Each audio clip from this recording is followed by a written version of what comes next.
Football arrived in Portugal in the late 19th century, carried by British workers and merchants who settled in the port cities of Lisbon and Porto.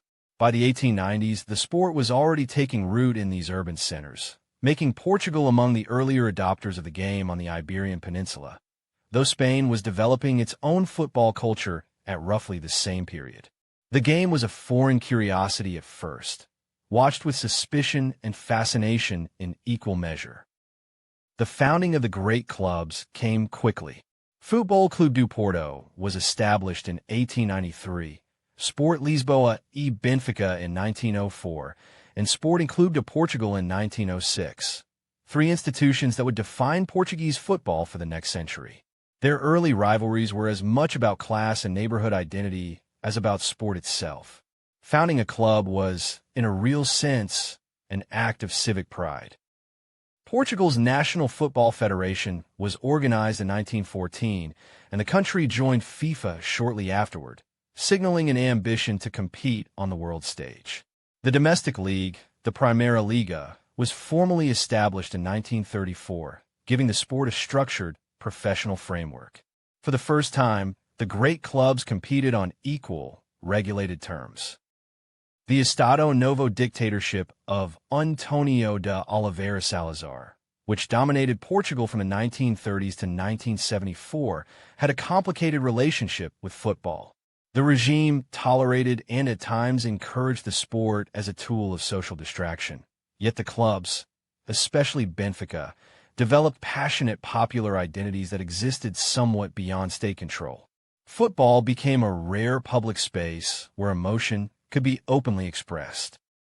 The 1960s brought Portugal its golden generation, centered on the extraordinary talent of Eusébio, born in Mozambique and discovered by Benfica in the early 1960s.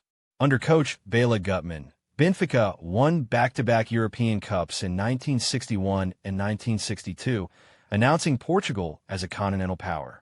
At the 1966 FIFA World Cup in England, Eusébio finished as the tournament's top scorer, and Portugal reached the semi-finals, still one of the nation's proudest international achievements. The Carnation Revolution of April 1974 ended nearly 5 decades of authoritarian rule, and football absorbed the political energy of the transition. Clubs became platforms for democratic expression, and fan culture grew more vocal and organized. The sport mirrored the country's turbulent search for a new identity in the years that followed. Hosting UEFA Euro 2004 on home soil was a watershed moment. Portugal built and renovated stadiums across the country and presented itself to Europe as a modern, confident nation. The host nation reached the final, losing narrowly to Greece in one of the tournament's most surprising results. Out of that tournament emerged a teenager named Cristiano Ronaldo, whose career would go on to redefine what a Portuguese footballer could achieve on the world stage. At UEFA Euro 2016, Portugal won its first major international trophy, defeating France in the final of the Stade de France in Saint-Denis, a triumph made more poignant when Ronaldo left the pitch injured in the first half. Coach Fernando Santos shaped a squad built on collective resilience rather than individual brilliance, and the nation celebrated with an outpouring that rivaled any moment in its modern history. Today, Portuguese football exports talent across every top European league, completing a journey from the earliest riverside kickabouts to the summit of the global game.